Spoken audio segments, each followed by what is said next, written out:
Hello Libra, ito na po ang inyong reading and let's start. Ano nga bang mensahe ang mahalagang marinig mo ngayon? Kuha lang tayo ng ilang messages para sa inyo. As usual, mensahe gabay lamang po para sa mga Libra. Anong maiwan natin para sa kanila? Message.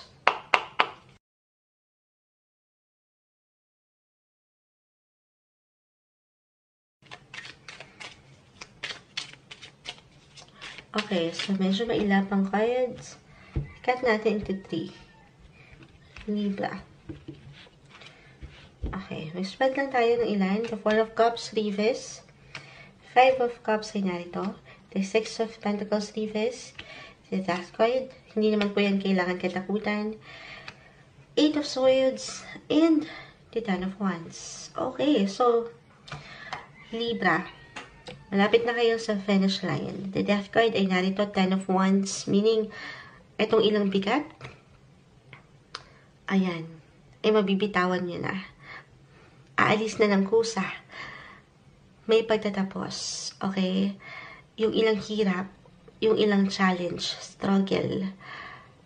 At dito, may ilang bagong simulain pa ang naghihintay para sa inyo. Merong renewal, rebirth, para bang nagsisimula ulit kayo sa una. Merong ilang bago. Okay? Pero syempre pa, kailangan nyo tulungan ng sarili na i-release itong ilang nakakapagpabigat na sa inyo. Kasi hindi sa lahat ng pagkakataon, tayo ay general reading, guys. Kusa itong nawawala, or kusang umaalis, kusang natatapos. Minsan, kailangan din daw ng pag-aksyon at pagdesisyon para sa sarili mo. Lalo pa kung ito ay something nega, or alam mo, hindi na nakakatulong for you. You have to let go, you have to release para dito sa ilang new beginnings na ating nakikita. Something will end to make room for something new. Pero kung kusa ito, okay, kusang pag-release ito, kumbaga, isa-shake na kayo ng universe mismo. Siya na yung magtatanggal dito sa ilang bigat na ito. Then, good for you rin. Of course, dahil patungo pa kayo doon sa maraming pagbabago ng buhay.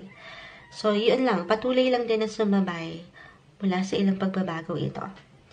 Kung higit tayo magiging praktikal, minsan hindi natin may iwasan na mapangibabawan ng pangamba or pag-aalala.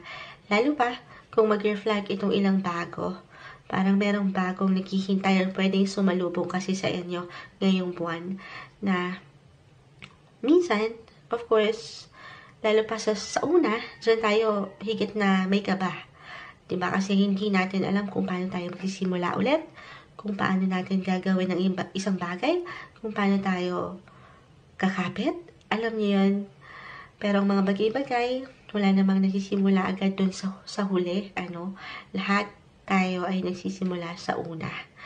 So, pangatin mo lang, Libra, ngayong buwan, yung tiwala na meron ka sa iyong kakayanan. Okay? Dahil meron ka yan. Kung higit tayo magiging praktikal, huwag kayong malumbay, malungkot, dahil andito pa rin tayo sa inyong birthday season. Happy birthday, Libra.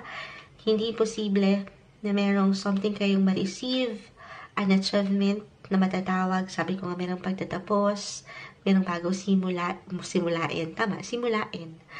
Para sa inyo, merong pagbibigay, merong kayong matatanggap. Okay, pero maring may patungkol sa pera, pero kung hindi man, gaano man po yan kaliit or kalaki, may value man o wala. Pero this is something fulfilling, fulfilling. Meron at merong achievement. Huwag lang kayo magpapatalo doon sa pakiramdam na ay wala nang mangyayari after nito, or kasi nga merong pagbabago, may bagong simulain. Huwag kayong matakot. Okay, dahil meron kayong kakayanan, meron kayong power. Yan lang yung lagi niyong tatandaan. Para sa inyo, ngayong buwan, Libra.